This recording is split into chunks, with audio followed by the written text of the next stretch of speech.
ನಮಸ್ಕಾರ ಎಲ್ರಿಗೂ. ಮಳೆಗಾಲದಲ್ಲಿ ಹೆಚ್ಚಾಗಿ ಆಗುವಂತಹ ಸಮಸ್ಯೆ ಯಾವುದಂತ ಹೇಳಿದ್ರೆ ಕಾಲು ಹುಳ ತಿನ್ನುವುದು ಹಾಗೆ ತುರಿಕೆ. ಈ ಎರಡೂ ಸಮಸ್ಯೆಗೆ ಒಂದು ಉತ್ತಮವಾದಂತಹ ಮನೆಮದ್ದನ್ನು ಇವತ್ತು ನಾನು ತಿಳಿಸಿಕೊಡ್ತೇನೆ. ಬಹಳ ಸಿಂಪಲ್ ಅಂಡ್ ಈಸಿ ಆಗಿದೆ, ಮನೆಯಲ್ಲಿ ಆರಾಮ್ಸೆ ಮಾಡ್ಕೋಬಹುದು.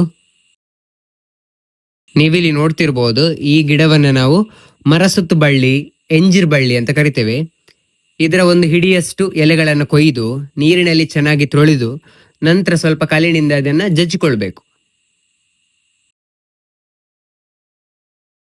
ಜಜ್ಜಿಕೊಂಡಂತಹ ಎಲೆಗಳನ್ನ ಕಾಲಿನ ಸಮಸ್ಯೆ ಇರುವ ಜಾಗಕ್ಕೆ ಈ ರೀತಿಯಾಗಿ ಹಚ್ಕೋಬೇಕು.